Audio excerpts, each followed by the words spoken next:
Praise the lord. దేవుని వాక్యము ఇలాగ సెలవిస్తుంది. కీర్తనల గ్రంథము 22వ అధ్యాయం 3వ వచనంలో, నీవు ఇజ్రాయేలు చేయి స్తోత్రముల మీద ఆసీనుడై ఉన్నావు.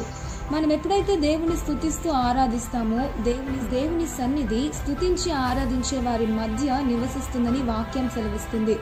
అయితే ఎప్పుడైతే నువ్వు ఆయనలో ఆనందిస్తావో ఆయన సన్నిధిని ఫీల్ అవుతాం. ఎప్పుడైతే మనము దేవుని దగ్గరికి వెళ్ళి ఆయన సన్నిధిని స్తుతిస్తూ ఆరాధిస్తామో మన పరిస్థితి, మన ప్రాంగణము, మన చుట్టూ ఉన్నది దేవుని సన్నిధితో నింపబడుతుంది.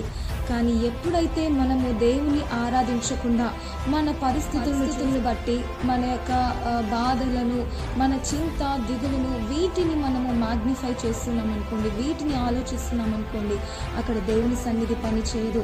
అందుకే సాతాను ఎప్పుడు కంప్లైంట్ చేయడానికి ఇష్టపడతాడు. ఎందుకంటే ఎక్కడైతే కోపము, క్రోధము, చింత, దిగులు ఉంటుందో అక్కడ సాతాను పనిచేస్తాడు. కానీ ఎప్పుడైతే దేవుని స్తుతిస్తూ ఆరాధిస్తామో అక్కడ దేవుని సన్నిధి ఉంటుంది. కాబట్టి సాతాను ఎప్పుడు మన యొక్క పరిస్థితుల్ని గురించి కంప్లైంట్ చేయడానికే మనకు ప్రోత్సహిస్తూ ఉంటాడు, మన మనసుతో మాట్లాడుతూ ఉంటాడు. కానీ ఎప్పుడైతే దేవుని వైపు మనం తిరుగుతామో, ఎప్పుడైతే దేవుని స్తుతిస్తామో, ఆయన నామాన్ని, యేసుక్రీస్తు నామాన్ని మనం హెచ్చిస్తామో అక్కడ సాతాను పని చేయలేడు. ఎక్కడ స్తుతి ఆరాధన ఉంటుందో అక్కడ చీకటి, సాతాను బంధింపబడతాడు.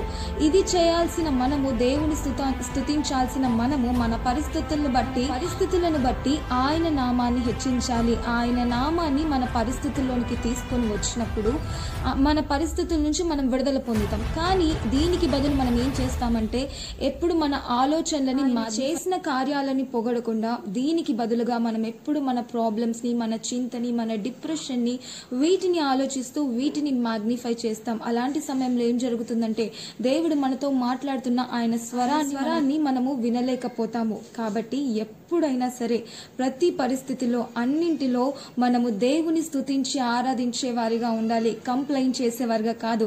ఎక్కడైతే స్తుతి ఆరాధన ఉంటుందో అక్కడ దేవుడు దిగి వస్తాడు. అక్కడ దేవుని సన్నిధి ఉంటుంది. అక్కడ ఏ చీకటి ఉండదు, అక్కడ ఏ బాధ ఉండదు, ఏ చీకటి ప్రభావం కూడా పని చేయలేదు. ఆమెన్.